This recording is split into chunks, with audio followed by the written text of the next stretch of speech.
Good afternoon, everyone. Welcome to Connecticut's Old State House. My name is Rebecca Tabor-Conover.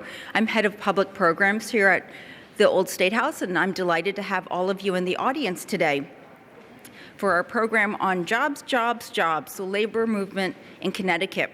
And before we get started, I wanted to thank our friends at Connecticut Explored for co-sponsoring this program. There are free copies of the magazine, their work issue, at the back of this room, and I invite you to take one of those magazines and to become a member. It's a great read. And I would also like to thank our series sponsor, which is Connecticut Humanities, which has funded our Conversations at Noon programs. I'd like to remind you to join us again on June the 17th for a conversation with retiring Senator Donald Williams. And one other logistical thing to take care of is that all of you have a survey on your seat.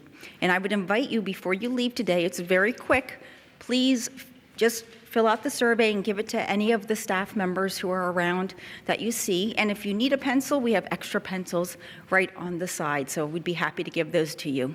And without further ado, I would like to introduce my colleague, Diane Smith, who will moderate today's program. She is the senior producer for program development at the Connecticut Public Affairs Network. Diane.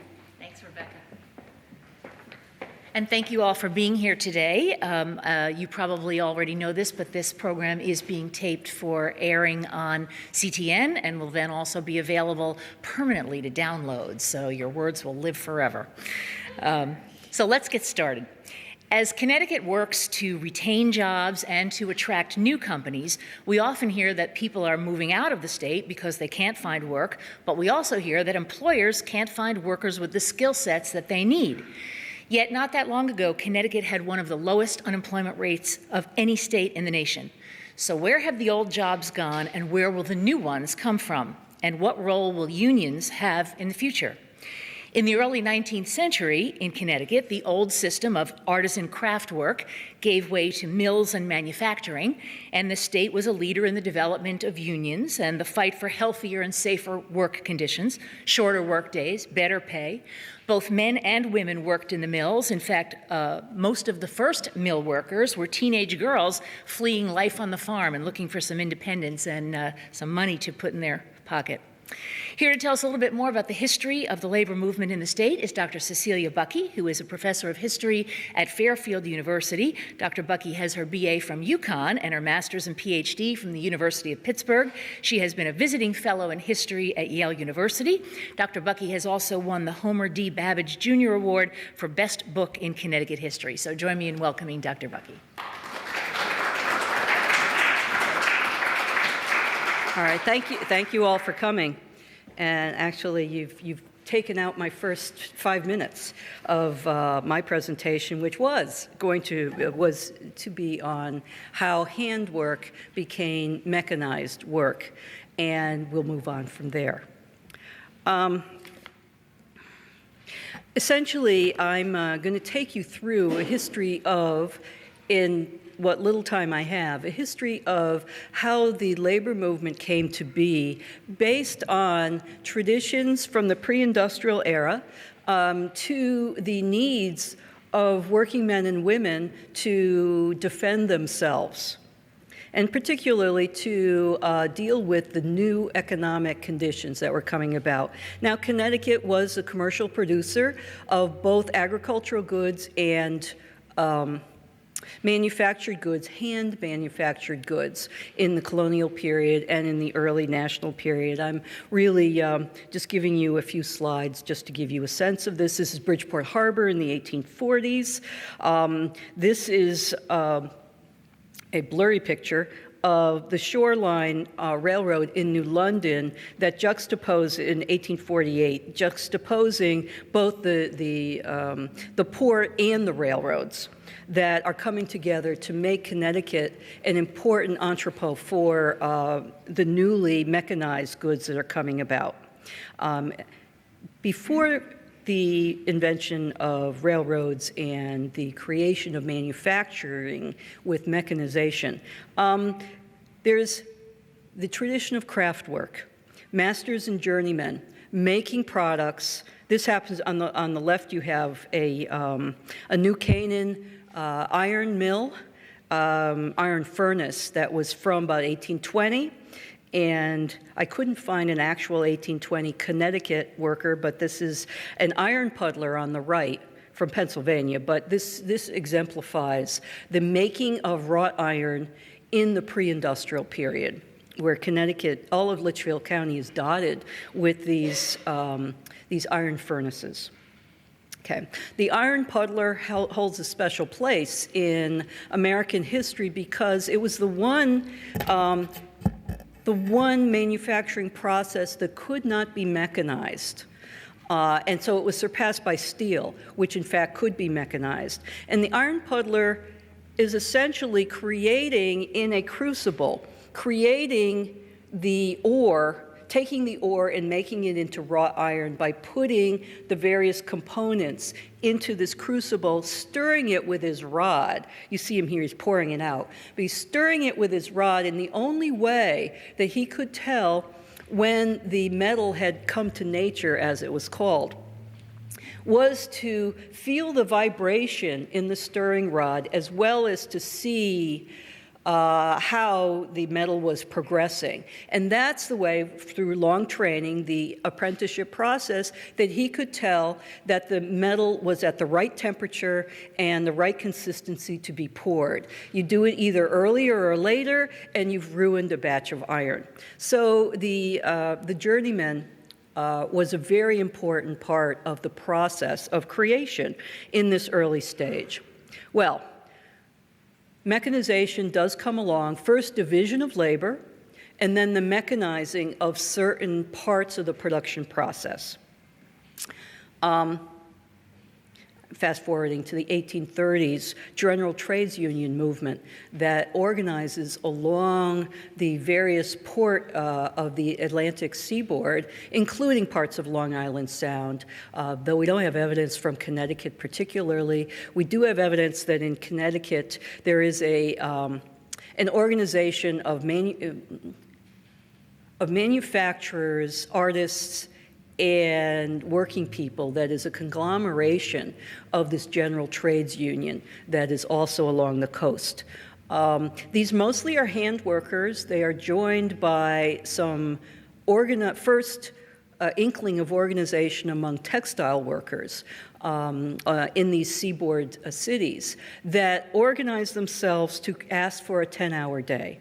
This is a huge transition from the pre-industrial work mode where you're working from sunrise to sunset, but you're taking time during the day to run an errand, to spend extra time at the saloon, to have many cake breaks. I can't tell you how many times I've seen listed how many cake breaks are taken, how much carbs are consumed. But your time was your own, so to speak, as you're working for someone else. And when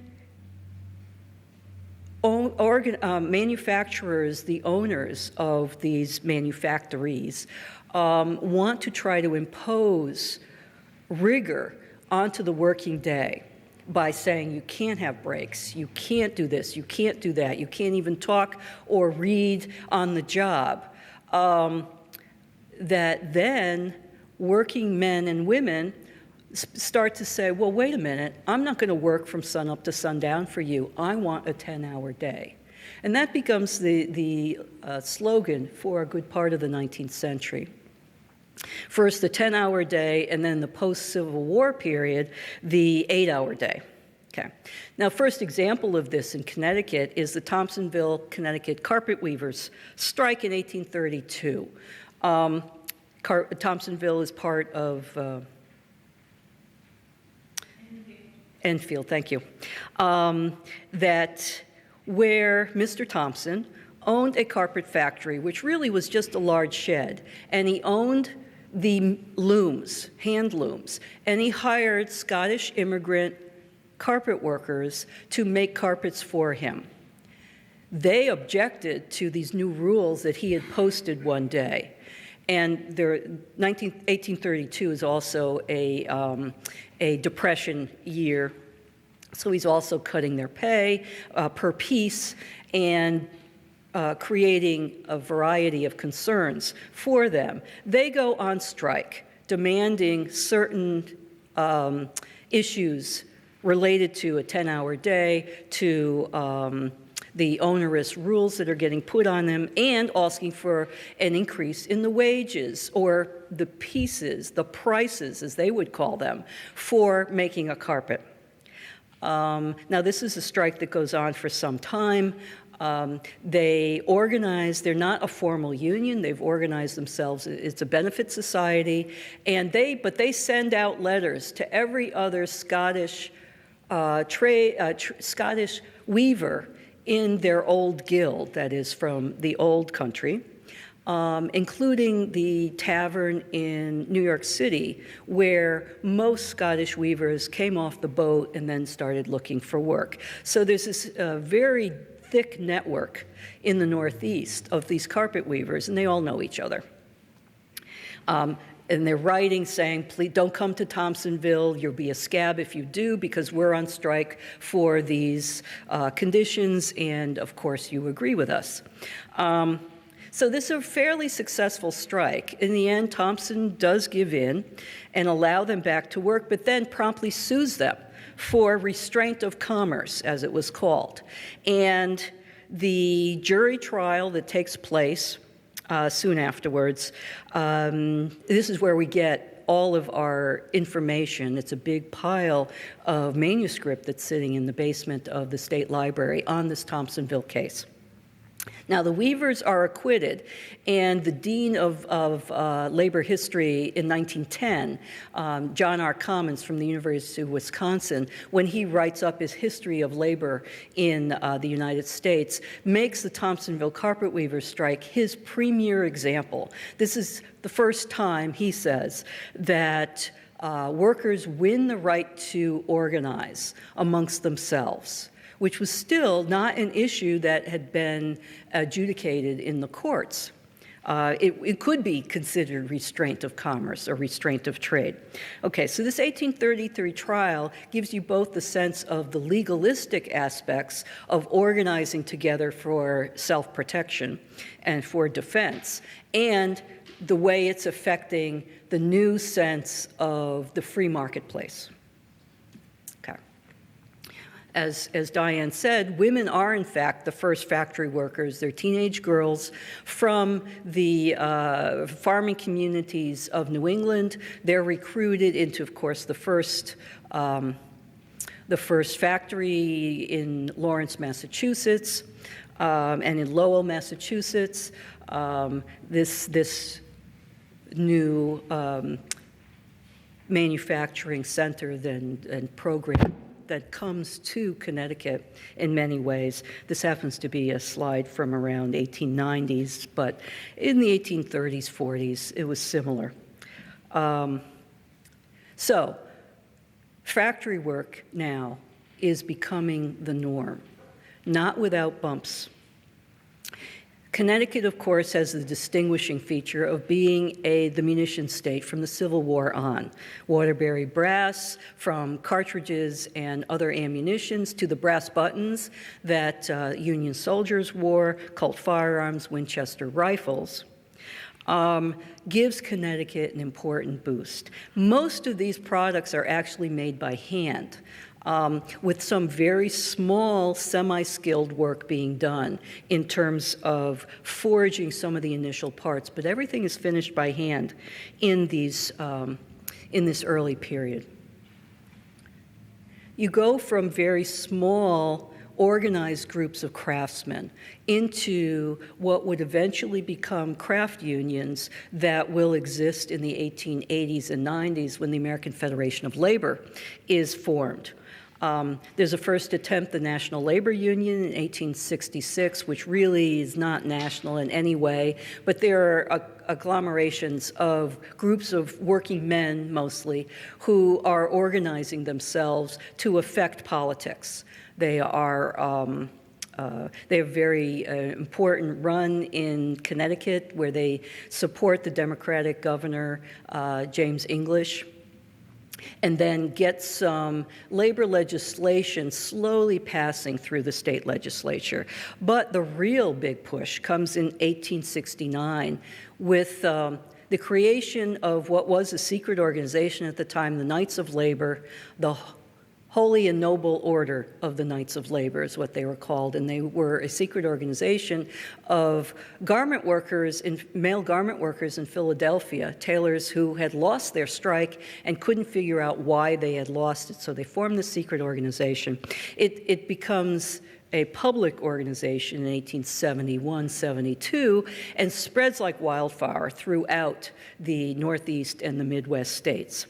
In Connecticut, the first assembly is founded in 1878, and by 1885, there are over 12,000 members organized throughout the state of Connecticut. In 1885-86, these groups of knights have a very strong influence on the Democratic Party in the state of Connecticut, where they elect 35 of their members through the Democratic Party ballots into the legislature.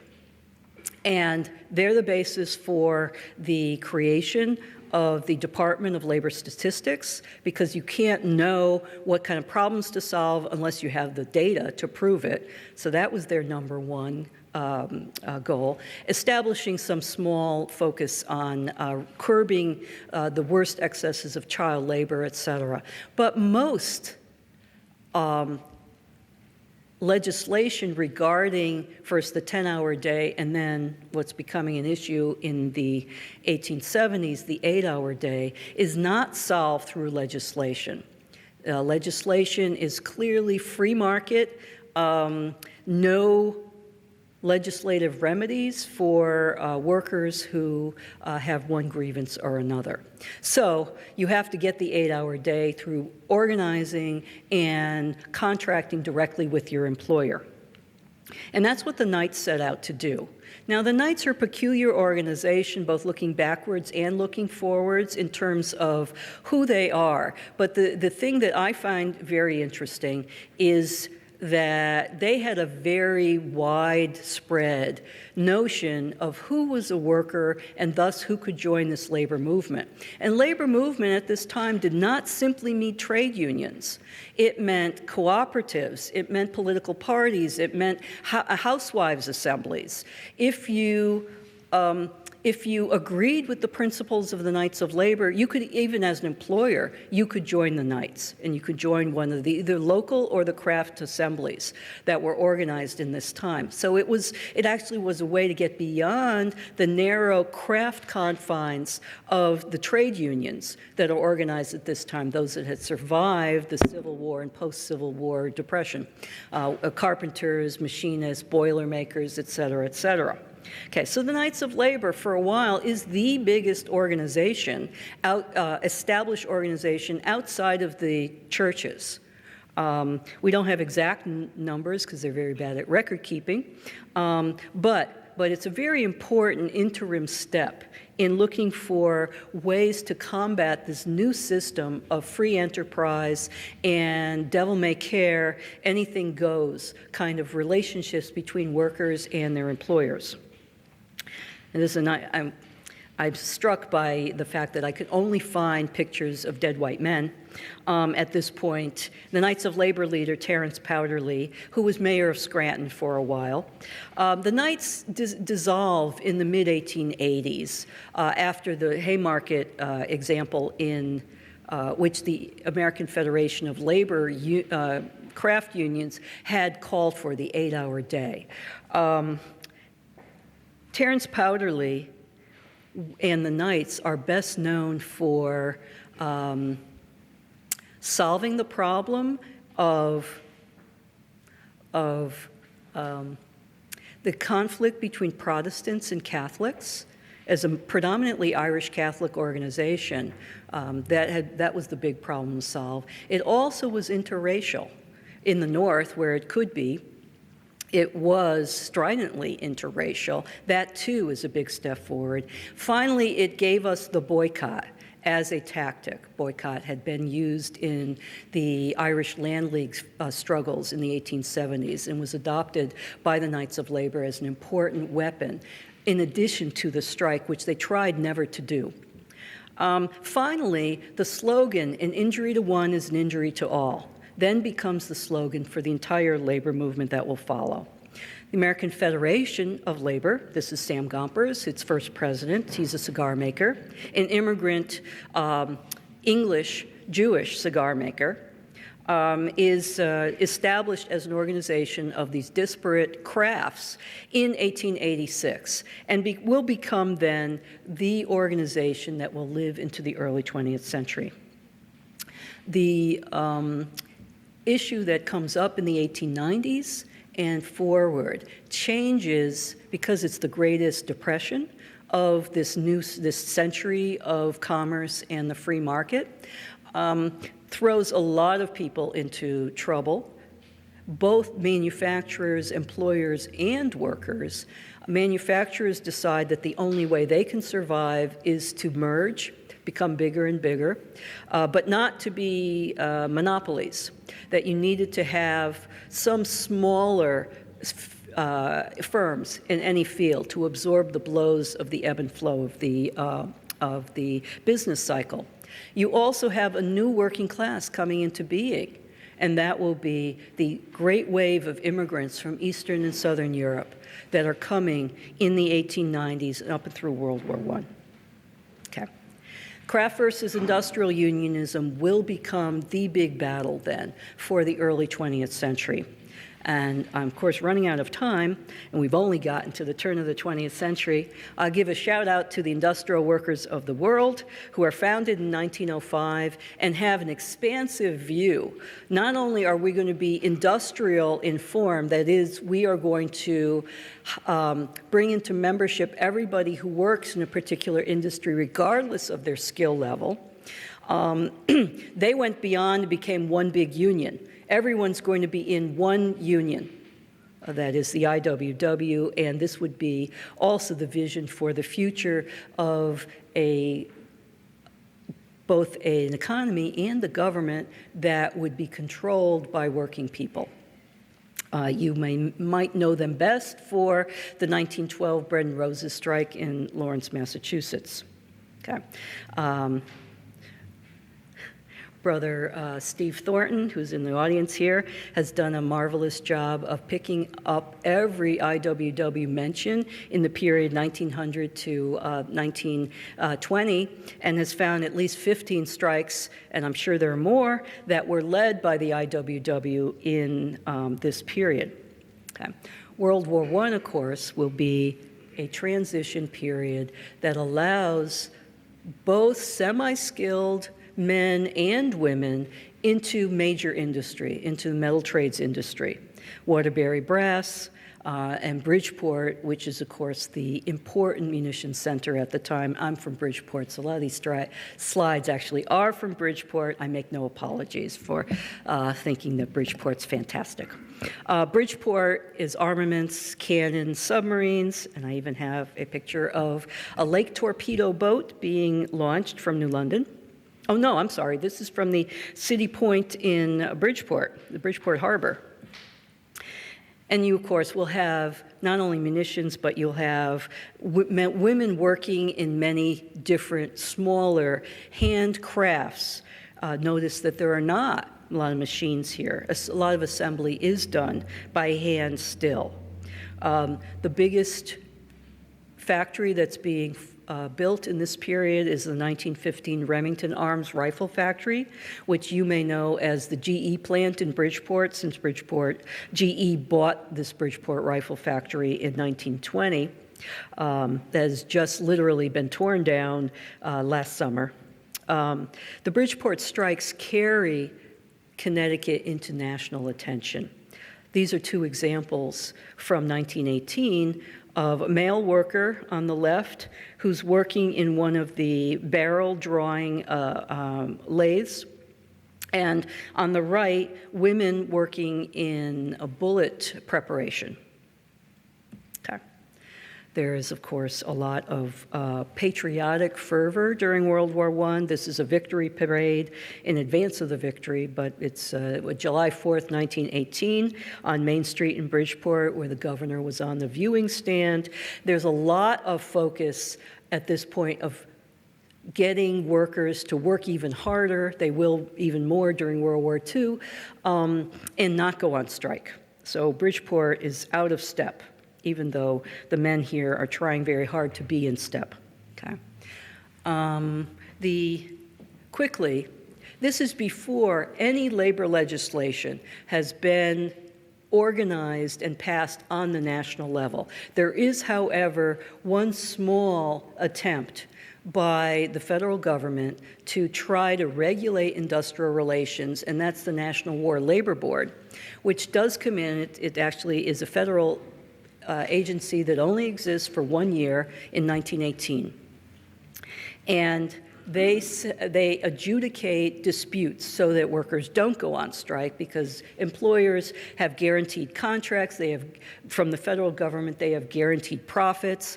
Working people are saying, why can't we have some of those profits? Look at how long we're working. The 8-hour day is actually put into the regulations as a standard working day, though it's 6 days a week, so that's a 48-hour week.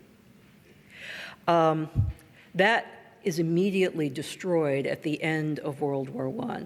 The National War Labor Board shuts its doors. Employers decide, we're going to take back everything workers have gained. And so the strikes of 1919, of which there are some very important ones in Connecticut, essentially are all lost by the organized workers in the state and throughout the country, where business takes back what had been gained through the federal intervention at the time. In the post-war economy of the 1920s known as the Jazz Age, the age of easy money, the Great Gatsby age, most people in the United States did not actually benefit from this. The statistics that we've been able to find show that most working people, all farm families, are below the poverty level.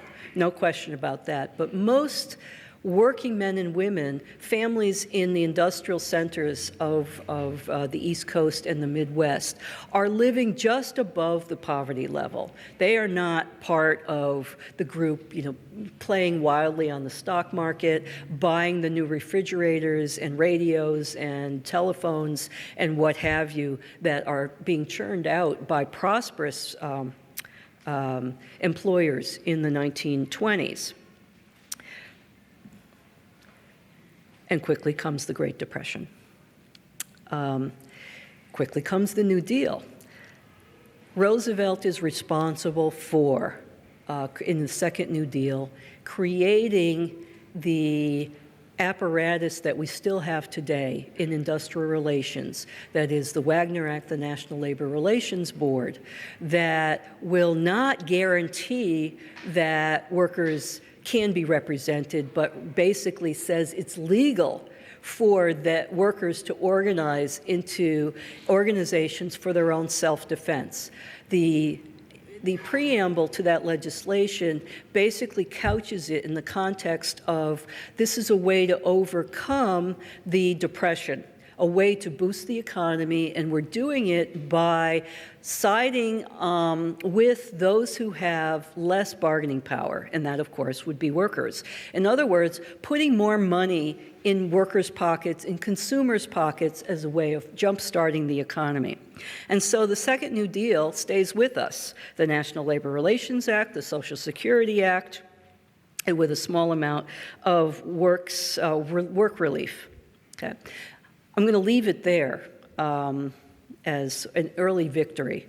What happens in Connecticut is that new CIO unions, that industrial unions that have split off from the AFL, which has declined to admit these new industrial sweeping models of unionism. The CIO is very successful in Connecticut. The United Electrical Radio Machine Workers is the biggest union, along with mine, mill, and smelter workers, which have organized most of the Brass Valley of Waterbury. AFL unions have made some progress, particularly the International Association of Machinists, which has now made itself into much more of an industrial-style union, even though it started off as a craft union of only machinists.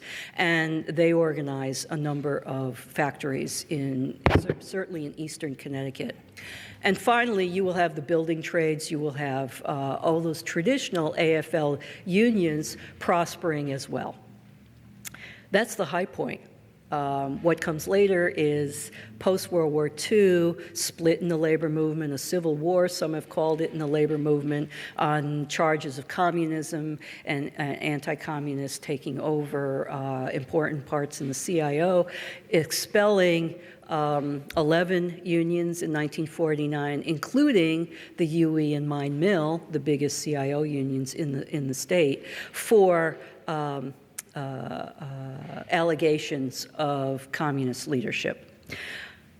What has happened since then, of course, is that the AFL and the CIO do come together. They merge in 1956, and so you have the labor movement that we have today.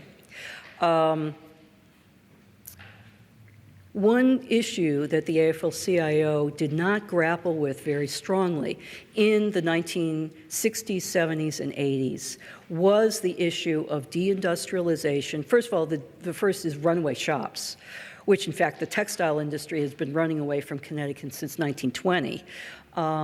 Fleeing strong unionized sectors of the country to non-union sectors.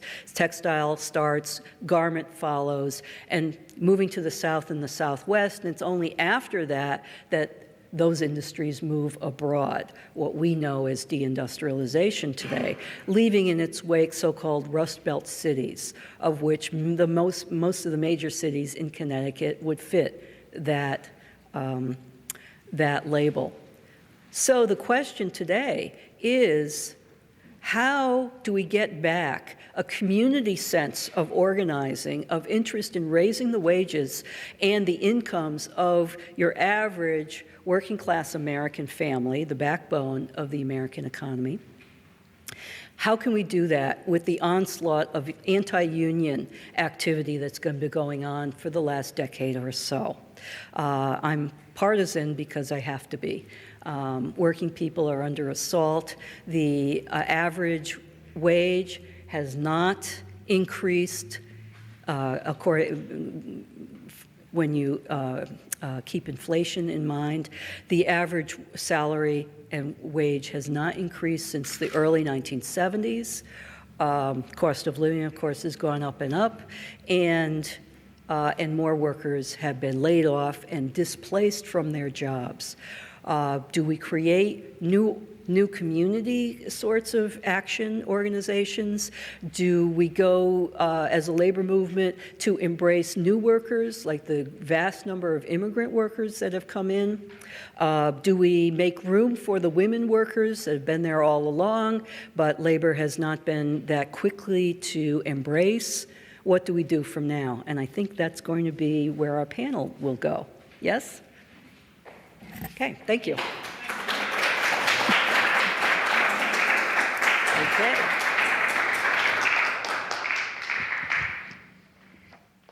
Thank you, Dr. Bucky. That was very interesting. We will take up some of those questions that you mentioned. Joining us now on our panel is John Olson. Many of you probably know him because he is the president emeritus of the Connecticut AFL-CIO, which represents 220,000 union members in this state. He was the longest-serving president of the federation, having been elected in 1988 and retiring in 2013. Mr. Olson served as labor's representative on numerous boards and commissions. I'll just name a few: the Connecticut Innovations, the Connecticut Employment and Training Commission. He was part of the study of the clean energy explosion in Middletown.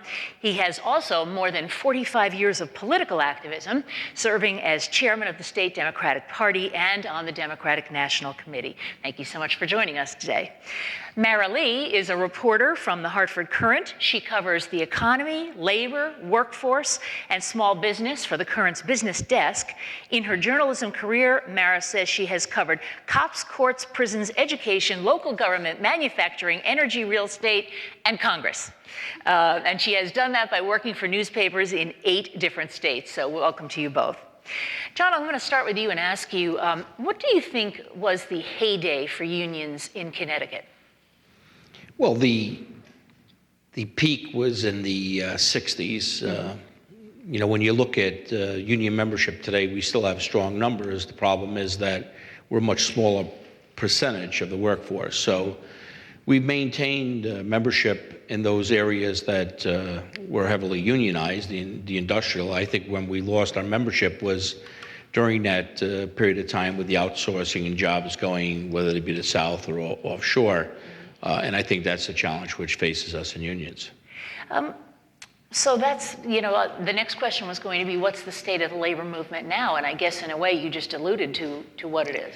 Well, there's some real creative things happening in this state. We see the healthcare workers are, a growing industry in Connecticut because of our age here is healthcare. So you have, whether it be the home healthcare aides that are organizing now, which is a very creative way of organizing.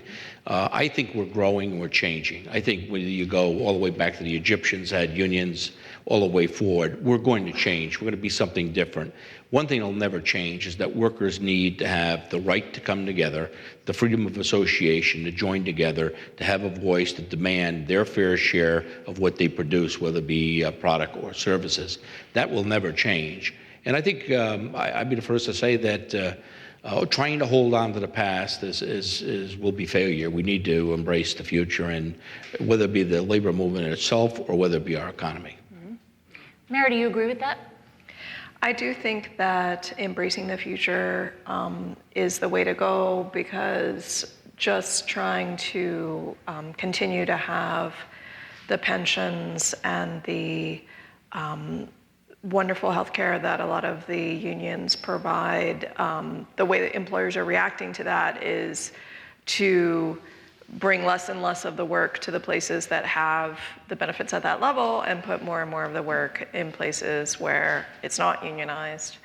I do agree that the home health care workering solution to try and organize with the help of the state is a very creative way to go. And most of the gains in organizing that I'm seeing in the 4 years I've been covering labor in Connecticut are among these women-dominated, health-related fields, direct care, home health care, daycare, licensed practical nurses, and so forth. I don't want to misrepresent what I say by embracing the future, and it's not embracing less in the way of pay, benefits, or anything else. It's about meeting it, challenging it, and changing it. There's plenty of wealth in this nation. There's plenty of resources in this nation. What's happened is that everybody's bought into this line that we have to be more competitive. We're very competitive. We haven't shared in our productivity. We need to do that. And what we're seeing now is just most recently the tax evasion that's going on just got revealed. These guys are going to walk. The banks, they walk. There was proof that what we should have done is dealt with the problems of the homeowners and not the big banks, and we would have solved our problems sooner. So what's happened is the money in politics and the voices that are heard in Washington or Hartford are overwhelming, and it's time that we are a movement. We'll never compete with their money, but people standing up and fighting and saying, no, I don't want to take less. And I'll tell you what, I am optimistic, because there's a young group of people that are coming and saying, no, I'm not going to turn around and go to college all those years and be in debt. It's the old company store. Those songs, 16 tons, give it to the college student from Wesleyan that stands. Oh, yeah. Dr. Bucky, you've been nodding your head to a lot of that, so let me give you an opportunity to comment on their comments. I just wanted to say or echo what John has said, and the real question is, what's the quality of life in the United States? What do we want as a people? And do we want a prosperous general prosperity, or do we want the 1% to gather all of the wealth, or the majority of the wealth, as has been pretty well proven, to concentrate in that way? And that is runs the whole gamut of the 19th and 20th century. Working people fighting for a piece of that prosperity, which, oddly enough, wealthy people do not want to give up. And Oddly enough. oddly enough, and so there you need organization for self-defense and for moving forward. And that will never change. There's been a movement, or at least a discussion over the last couple of years about the need for transparency in wages and salaries. And we just saw a recent example of it with the editor of the New York Times, Jill Abramson, finding out that someone who worked for her was making significantly more money than she was. And Mara, I want to ask you to comment on that first, because it strikes me that in a union, you pretty much know what people are earning and what the steps are to get to the next level. And that seems to me a much more transparent way. So I think that's one of the strengths that the union movement has, is that it can try and change the conversation around compensation. The conventional wisdom that kind of rules corporate world in America right now is you pay the workers the minimum you can pay them so that they don't go to another competitor. So if you know what the competitor makes, you pay basically almost exactly the same as them.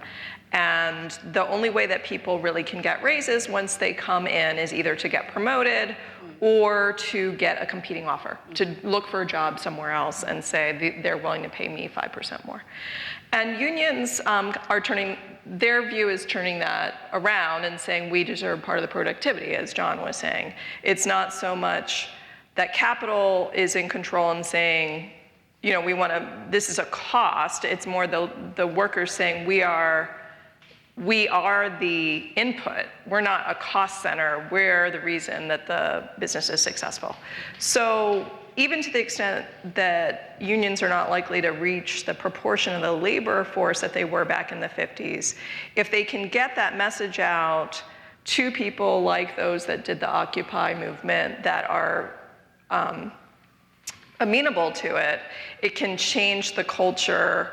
Even if people aren't organized, they can still, as individuals, start to work on talking to each other, finding out what each other are paid, and as individuals asking for things that are in line with what they deserve. I wanted to ask you all what you thought about the bill to raise the minimum wage in Connecticut to over $10 an hour, and how that may affect unions and non-unionized people. I think it just sets, you raise the standard. I mean, in Connecticut, we're the most expensive state to live in, so workers have all the same problems business do. So we need to raise the minimum wage, but I truly believe that, when you look at a living wage and when you look at what it needs to sustain, I'm a believer in anyone who works 40 hours a week should be able to feed themselves, house themselves, provide a little bit for their retirement, and you can't do that on a minimum wage. So therefore, they need to do better. It's a lot of people think it's a lot, but figure it out. It's not. The governor talks all the time about you think this is so extravagant. When you add the numbers up at that amount, it really just is a pittance. Cecilia? Well, I obviously agree totally. What we really need, though, is for it to be a national minimum wage, because you have to level the playing field. Connecticut would, I don't want to actually, Connecticut might, in fact, not prosper if all the other states around do not have a similarly raised minimum wage. So, which is why it's important to do things on a national level. Mara? I agree that a national minimum wage would be more economically efficient, and I also think that it would be people who advocate for a higher minimum wage should be looking at index inflation, which they have in a number of states, just because it will take the politics out of it going forward. Mm-hmm. I'm the longest serving president of Connecticut AFL-CIO. I've been fighting that my whole career. And I guess what happens is even some of my friends would not want to index it, because then I wouldn't have to ask for anything next year. Yeah. So that's one of the dilemmas we do face. But one thing I believe we should have an increase at the national level of 1010, and I think Connecticut's trying to lead. We've always been a leader in Connecticut. But I will say this, that to employers, I mean, those are industries that are making 1010 that you can't outsource. You can't outsource the janitor to China or the fast food workers. So the fear that business has, they say it raises all levels, and quite honestly, I think that's desirable because I think we got highly skilled workers in this state. We have very productive workers in this state. It's an expensive state to live in. And, bottom line is we have to make sure we invest in our infrastructure, education, and our skills for our workers and compete to keep people here, not have a race to the bottom, because you lose if you're racing to the bottom. Cecilia, you talked about, in your discussion of the history, about Connecticut being a munitions center. And, I think Connecticut was known as the arsenal of the American Revolution, going that far back. And military spending has played a big role in the economy here for centuries. But some of that has started to move away. How much of that has changed, and what do we do about that? How do we replace those jobs that we used to have at the Pratt & Whitney's and Sikorsky and Electric Boat? Well, that's been a discussion that we've been having ever since the nuclear freeze movement in the early 1980s about how to get away from a defense-dependent economy. Mm-hmm. And diversify is the way to go. If, in fact, the dollars spent for munitions is spent for other capital improvements or other product lines, it would benefit the entire country. And it's a matter of priorities. We've gotten ourselves into a corner. And that adjustment is very difficult. That's what kept the deindustrialization at bay for about a decade. Well, the Pittsburghs and Detroits were going under. Connecticut was still relatively prosperous, but that's come to an end. We need to diversify. Mayor, I want to ask you about the recent deal that the state cut with United Technologies to keep them in the state but allow them to cash in on some tax credits. Is this going to keep jobs in the state? Probably not. I mean, it'll keep some jobs, but as far as will United Technologies have the same number of workers 10 years from now as they do now in Connecticut, I would say the odds are against that. I mean, UTC's leadership has been extremely vocal about the need to drive profits up in every division and about how one of the biggest tools to do that is to move work to lower cost areas, and they continue to move industrial work to Poland and other places where people make less money than they make in Alabama and Connecticut and Maine and other places where they operate. But I think one of the really interesting things about when we look at where people work is that middle-skilled jobs have been going away for decades, and the way men and women have reacted to that have been different. So there are fewer people working in middle-skilled jobs, generally women who used to have them, the administrative assistants, the paralegals, all these jobs that become less and less necessary as computers become more and more sophisticated and executives do more of their own work. Those women generally have moved up in skill. They've gone back to school, they've gotten jobs, they've advanced into marketing, whatever. Men generally have moved down. And so that's a question with our education system, I think. How do we reach boys so that they have a future if the high-paying industrial jobs are a smaller and smaller portion of our economy? Mr. Olson, how are we doing on training and educating the workers of the future in this state? Well, I think we could do better, obviously. We've made a lot of progress now where we're talking about some of the jobs that people, didn't see as desirable or are starting to understand are different. Manufacturing is not what it was 100 years ago. It's a much different place. But what we've passed in this recent session, the session before, was what they call a Futures Commission, which is kind of like an economic conversion. We did it with Weicker. We had a kind of economic conversion. We were looking at how do we turn around and take all these skilled workers that we have in whether it be Sikorsky's or Electric Boat or Pratt, wherever, and find how we transition them into the jobs of the future.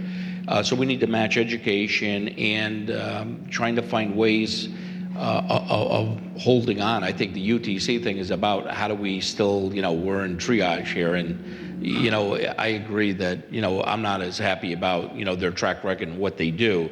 But in the meantime, we have to get from point A to point B and look for the so-called future, UTCs that, are in different technologies that are coming forward. Dr. Bucky, how are we doing on educating those workers? I continue to hear people say, this is the most highly skilled workforce in the country, and yet you'll hear employers who'll say, I can't get people with the right skill set coming out of school, coming out of the community colleges or high schools or trade schools. Well, as I teach in a liberal arts college, it's hard to say how to defend being a history major, for example, with these hard economic realities. But there is a great advantage to being a history major or being any liberal arts major.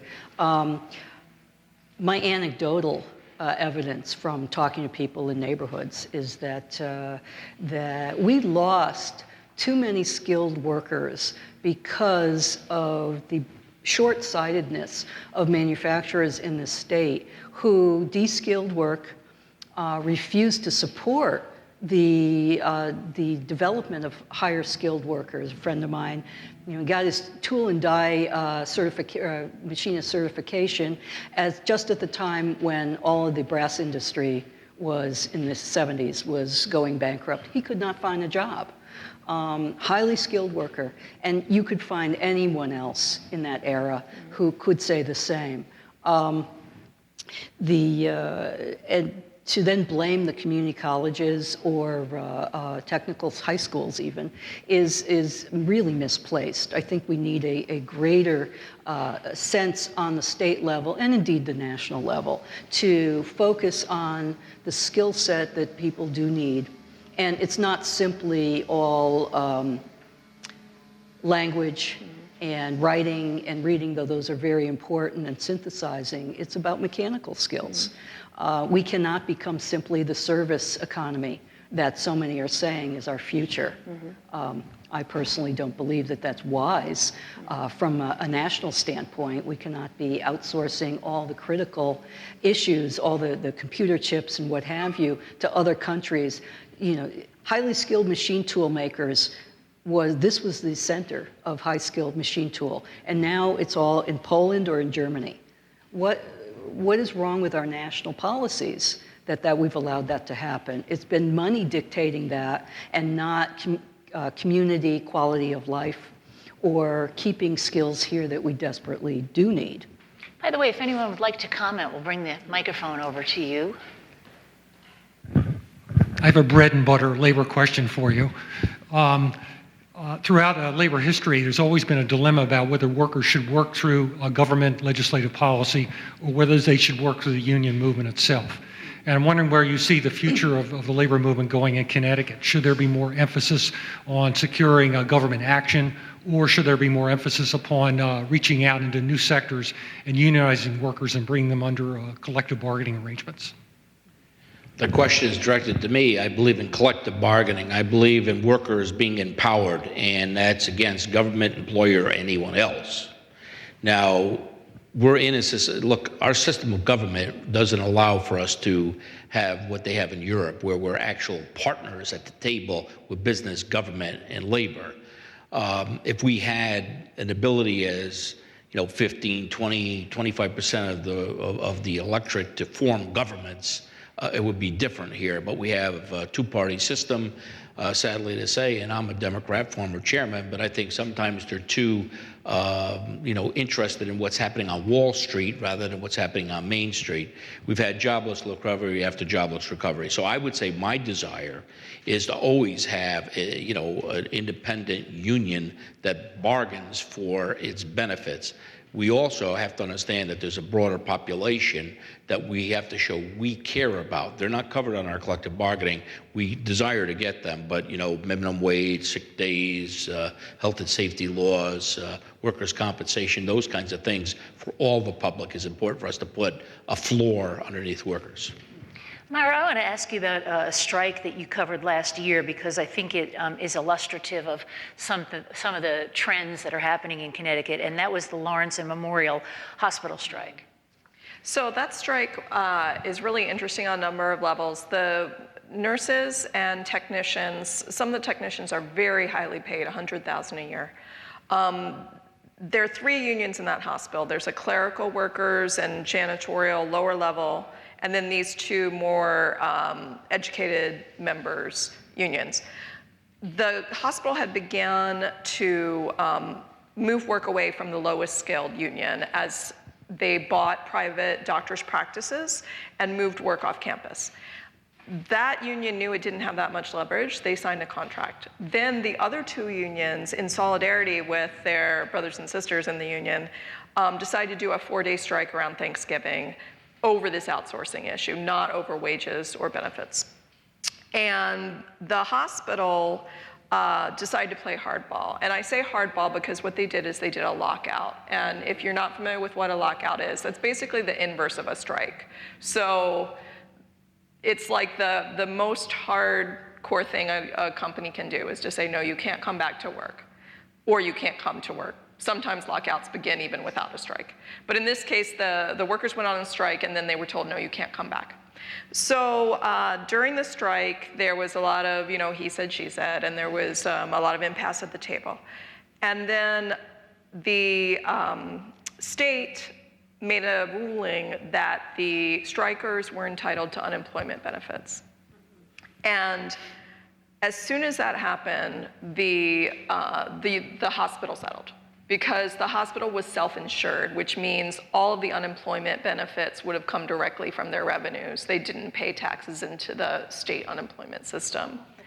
So I think this is interesting on a number of levels. I mean, it tells us about solidarity. It tells us about how employers tend to go for the lowest skilled workers first because they're the easiest to replace. It was very expensive for them to get temporary workers for the RNs. They had to fly them in from out of state, put them up in hotels.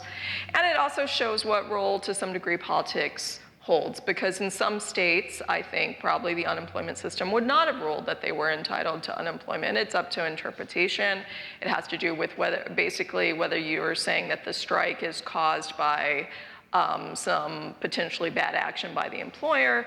And so all of those things coming together was a victory for those workers. And when I did this story after the strike was over and talked about why it settled when it did, I interviewed a professor at Clark University, and he said, I think that the hospital underestimated how much sympathy the larger public had for the workers. He said, nobody ever comes out of the hospital saying, boy, what great administrators they have there. But they do say, boy, that nurse really took great care of me, and the LPN was wonderful to me. And yeah, make a good point. John, I think it is really illustrative of techniques that, companies are trying to use. Well, the patients also won in that strike. I think that was a large part of the battle, because these are professionals who care about providing service. Most people in the healthcare industry, if you go in any nursing home or hospital, my heart goes out to them because they care so deeply. You just, as a human being, that's a natural. But I think what, looking for techniques, you have to use every tool in your box, and you have to find more tools, because the challenge, the people that you're going against, the lawyers, they distort and twist the law. I mean, a good example is you try to organize someone. Well, you organize them, you win a vote, and then you go to the bargaining table. You got to get a first contract. Well, you bargain over the first contract, and they just sit there and they really surface bargain. They don't even come to an agreement. Then we have a law that says you can go on strike without fear of being fired, but you could be permanently replaced. So you tell me, what's the difference between me firing you or permanently replacing you? I don't know how the court actually figured that one out. So there's a lot of challenges. So what we use is there's internationally, we're working with international solidarity, which Becky kind of referred to, we needed to do more of. Obviously, that strike down there, a lot of it was with the board and people in the community that came and helped and assisted where we could reach an agreement. Mm-hmm. By the way, we do not want to strike. We do not want to fight. We go to the bargaining table because we want an agreement. We want contracts. We want to reach agreement and not be out on strike and not be fighting with people. So anyone who can help us do that, any tool that helps us do that, that's what we're striving for. We have about 5 more minutes, and I think I saw some hands up over on this side. Was there someone who wanted to ask a question over here? Okay. Recently, AT&T was thinking about going on strike again because they thought they were being sold. So I was talking to them, and I saw the union papers, and what happens is it's reverse. It's not always the company's fault. I was talking to them, and I've actually talked to them where they were actually disgrading the company by fraudulently putting wiring in a place where it would fail every 3 or 4 months. And I was talking to him about that. Yeah, well, there's a little restrictor that's in this wire. So I said, well, Mount Bell's upstairs. You know, they have satellites. So I said, what are you doing down there? Well, we got a new boss, so we're down here. And I said, where's your new vehicles that were ordered? Well, we're not going to use them because they were transferred over here because we're in renegotiation. So what happens, it's a two-way street. The company's trying to make money, but here this guy's undermining the company by fraudulently not using the right equipment and telling people, you know, that's the problem. It's not always the company's fault. I'm more than happy to stand on the record of what the workers at AT&T have gotten and what the profits of that company. Well, it does matter. Again, we're looking for a fair share of our productivity. By the way, we didn't undercut anyone. The project, I'm telling you, I saw the paper. Well, you could see, you could read in the paper, do what you want, but here's what AT&T has constantly moved jobs off of here. CWA had 5,000 members. Today they got 2,500. You tell me. I mean, the figures don't lie. Look, Pratt & Whitney, Electric Boat, AT&T. You want to go on? You could talk about New Departure, Winchester. 10,000 people making rifles down, and you know who bought them? Some foreign company who sold them another foreign company. And we even had Stanley Works. So let me say this about the Magic Switch. We made a Magic Switch for a self-cleaning oven. And Trainee, who came from GE, who took over Stanley Works. And we had John Rowland, Nancy Johnson, and Joe Lieberman, and an entrepreneur who wanted to make that switch in New Britain. You know what Trainee said? I made the decision. We're making it in China. End of discussion. So that's the kind of authoritarian dictatorships we have. We need transparency and corporate reform in this country for the people to do any kind of sharing, because this is the only country in the world that has these backward corporate kind of rules where you can go and have a toga party for $1.5 million at the expense of the company, and yet some poor worker can't get a dime. Yeah, but we don't need guns. We don't need guns? No, we don't need guns. Over here, we have a question. Thank you. I'd like to ask the panel, there's been talk, automation always created new jobs and more jobs, and there's talk of manufacturing actually coming back in this country, but I don't see the kinds of and numbers of jobs. So what does the labor movement do in its toolbox to start organizing people in the buildings around us and others who aren't unionized now? Because it doesn't seem to me manufacturing jobs will come back in the numbers because of technology. Well, I think what we need to do is again, you see the labor movement has evolved. It needs to continue and evolve. If it stays the way it is with its current approaches, it's going to die. So it has to grow and evolve. Let me say this. You saw the 12-hour, you saw the all-hour day, 10-hour day, 8-hour day, and what my answer is, how do you share in productivity? Maybe we would have a 6-hour day, a 4-day week, where we have the better opportunity to develop our natures. As Gomper said, well, we wanted more time, leisure time, to develop our better natures and to work with our children.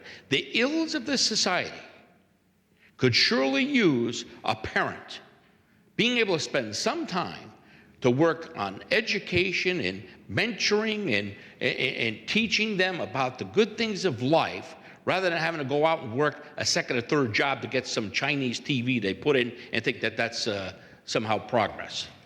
We are I'm sorry, Mara. Oh, no, if you don't have time, it's okay. No, I was going to, go ahead, make your comment. I was just going to say, I have a little bit of experience on this question of the organizing white-collar workers because I used to work at a newspaper that was a guild paper, a union paper. but it was a very weakened guild. There was no paycheck. The money for your guild dues did not come out of your paycheck. It was not a closed shop. So what I saw when I worked there is that a lot of people are just very suspicious about unions. They don't really see the value. They think that if they do good work, they'll be rewarded by their bosses. There's a very strong feeling in this country that your work ethic is really your morality, and so if you work if you work overtime and you don't put in for it, like you're kind of like, the good kid or whatever. So there's a lot of that you would have to overcome to organize in white collar areas, I think. Well, I think if I could just interject, that service work and white collar work are the new frontiers and have been since the 70s. And definitely the 80s and 90s in terms of organizing these groups of workers who generally have not been well organized precisely because of the structure of their work. They're scattered through various divisions, or they have a one-on-one relationship with as providing services. That means that's a very different relationship with your work than if you're in a machine shop. Nonetheless, the new growth has been in public service, has been in service work, has been in all the caring professions. Regardless of the overwhelming anti-union propaganda, let's call it what it is, a propaganda that's been perpetrated in the media, in the common culture, certainly since the 60s and 70s. You just talked about some of the new jobs that have come, and I want to ask the two of you as a closing statement to tell me, what are the jobs that are never coming back to Connecticut, and what are the jobs of the future in Connecticut? John? Buggy whips. I think we have medical devices. We're looking to come up with these new biotech, and what that needs to translate into manufacturing of some products. This 3D manufacturing, I mean, it's like incredible to start hearing about some of these things. But listen, everything is going to be in our past. I mean, you don't need shoers and buggy whips and all these things that you need in the past. And if our automobiles will, if they're not going to be gas engines anymore, obviously they're going to be electric. So there's a lot of chances in renewables and, the energy and in environmental and in medical that are going to need products to be made. I want to make them here. Mara, I'll let you have the last word. Where are the jobs of the future, and what are the jobs that are not coming back to Connecticut? Well, certainly textile manufacturing is not coming back, but generally, unfortunately, the data is showing us that manufacturing, in terms of job numbers, not in terms of amount of production, because more is done with automation, has not been recovering in Connecticut, even in sectors that are recovering in the rest of the country. Aerospace is not adding people in Connecticut. Durable manufacturing jobs is down year over year over year over year since 2009. There's not been a rebound. A lot of what's the future, social media, the person who does the tweeting for the Hartford, lots of... That's a job. That's a job, and not a bad paid job. Web design, programming, computer animation, that's something the governor has tried to invest in. I mean, a lot of the jobs that are the jobs of the future are jobs that you go to college before you get. Well, thank you, all three of you, for being part of this program. We really appreciate it. Dr. Bucky, Mr. Olson, and Mara Lee, thank you so much for joining us today. Thank you all for joining us today, too, to talk about jobs, jobs, jobs.